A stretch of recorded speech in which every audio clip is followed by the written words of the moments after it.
Hey y'all.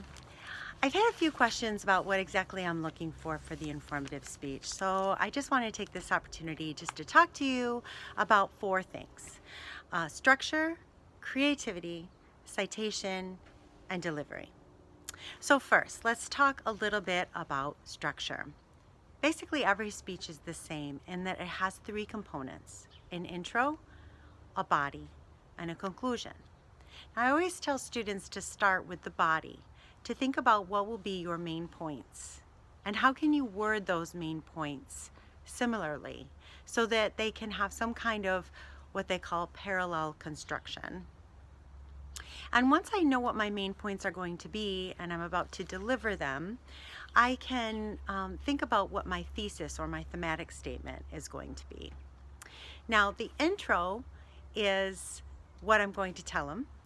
The body is tell them, and the conclusion is tell them what you told them. So the function of the thesis or the thematic statement is tell them what you're going to tell them.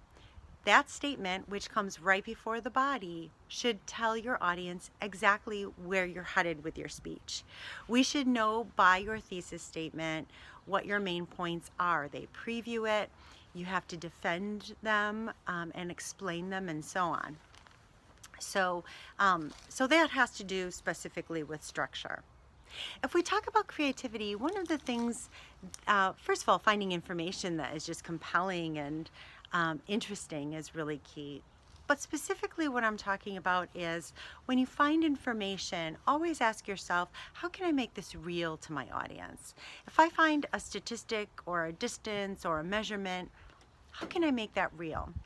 So let's take for instance, let's just say that I'm going to give a speech about the marathon.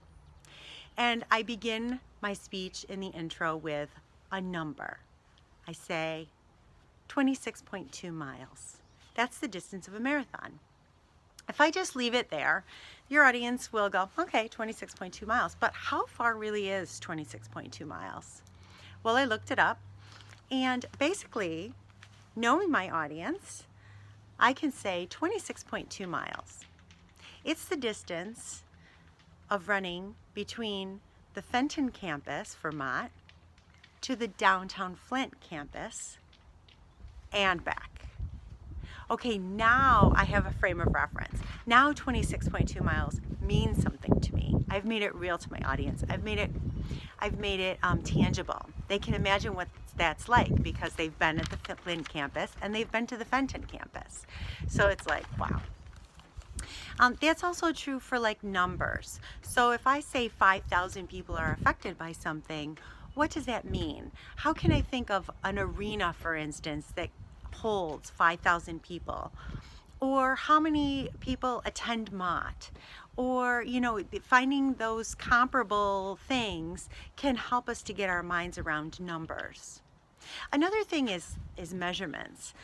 It's very interesting, but a lot of times we use large areas of distance and we measure them by football fields. I remember when 9/11 happened and people were trying to envision how big that was. I remember hearing that it was the equivalent of 40 football fields. I'm not even sure that I can imagine how big that really is, but it helped me to understand just how largely affected that was. So always try to make those real. I've talked a little bit about structure and creativity. Now I'd like to talk about citation. And what I did just there is I gave a transitional statement. I said in the very beginning that I was going to talk about four things, and I gave that transitional statement to give you a sense of where I was in my talk with you. We already talked about this and this, now we're going on to talk about that. As far as citation is concerned, I've put up on Blackboard a really helpful and short video that I found on YouTube that is very, very helpful about how to give verbal citation effectively. But specifically, I just want you to know you don't have to use scholarly journals, but you should use credible sources. How do I know if it's credible? Well, partly would be that you would search a topic in conjunction with what is considered a credible source. So anything that is a vetted publication, the New York Times, Huffington Post, the Atlantic, or things that are well-known organizations like .org or .gov tend to be credible sources. So sometimes I will even search, if I wanted to learn more about the marathon, I might say the marathon and New York Times. That would be too broad, but gives you an idea. Then I know that I'm only going to get sources from the New York Times. I'm not going to have to wade through a whole bunch of junk in order to find information from a credible source. All right, I've talked a little bit about structure, creativity, and a citation.